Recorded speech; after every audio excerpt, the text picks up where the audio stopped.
I 1917 snakkede den gamle mand, som alle kender, Albert Einstein, for første gang om det, vi kalder stimulerede emissioner, der er teorien bag laseren. Den første til at bruge ordet laser var Gordon Cole. Man mener også, at han var den første til at bygge en optisk laser. Han kæmpede i hvert fald om patentet, og vandt den hele 19 år efter han byggede hans første laser. Han kæmpede dog kampen mod Terrador-manien, og man er stadig i tvivl om, hvem der byggede den første laser. De laser, vi arbejder med på HTX, er helt mere end laseren, og den blev opfundet for første gang i 1960 af en mand ved navn Yale. Dette var den første laser, der kunne lyse i længere tid, og desuden den første, der fungerede ved at omdanne elektrisk energi til laserlys.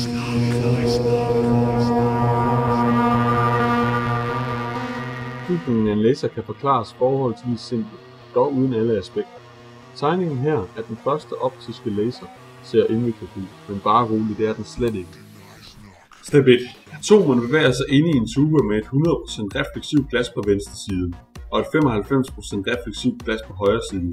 Atomerne bevæger sig på grund af en strøm, der bevæger sig uden for tuben. Step 2.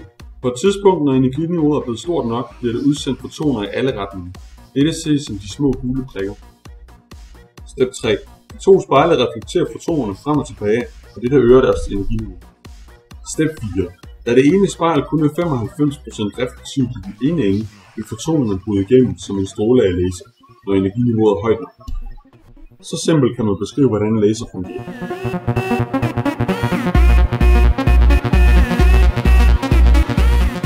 Her vil vi forklare, hvad der sker, hvis man ikke bruger en laser på en forsvarlig måde. Hvis man lyser en anden person direkte i øjet, så kan der ødelægges en del af øjet. Denne del hedder nethinden. Nethinden bruges til at opfange lys, og derved er det en forudsætning for, at man kan se.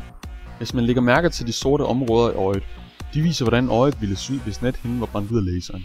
Man kan også få nethindeløsning, hvor man kommer til at se pletter alle steder, når man ser. Hvis det går så galt, at nethinden bliver meget beskadiget, så kan man blive blind.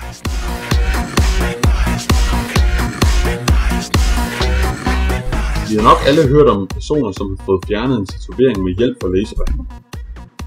Når man bruger denne metode, så brænder man ved hjælp af laseren det øverste hudlag af, så man kan bearbejde underhuden. Den brænder også dele af læderhuden væk.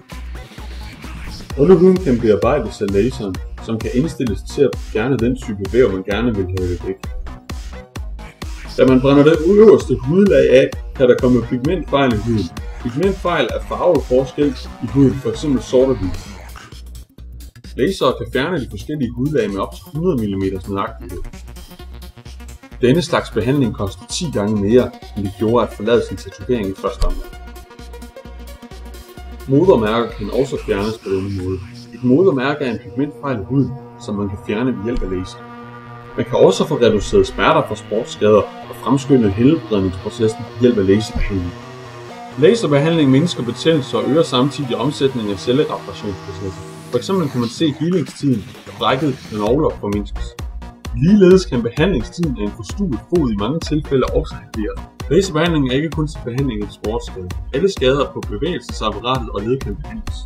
Laser bliver også brugt til at lave operationer, som før i tiden var utroligt svære at operere for, hvis det overhovedet var muligt. En øjenoperation kan laves med laser. Man bruger et indgreb, som man kalder keyhole-kirurgi. Her kan man gå ind i øjet og kun med et minimalt snit.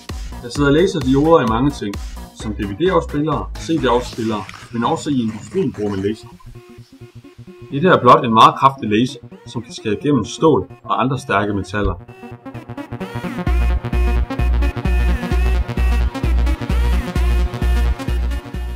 Refleksion er et meget kendt begreb inden for lys.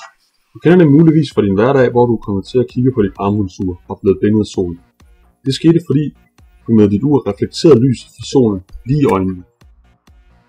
Refleksion er også et kendt begreb, når man har med laser at gøre. Man snakker om en indgangsvinkel og en udgangsvinkel. Men hvad betyder det? Billedet, som du kan se her, illustrerer det meget godt. Kommer laserstrålen ind i en indgangsvinkel på f.eks. 30 grader, vil udgangsvinkelen også være på 30 grader. Vi skal nu arbejde med laser i praksis ved hjælp af et lille forsøg. Vi skal lave et laser shootout.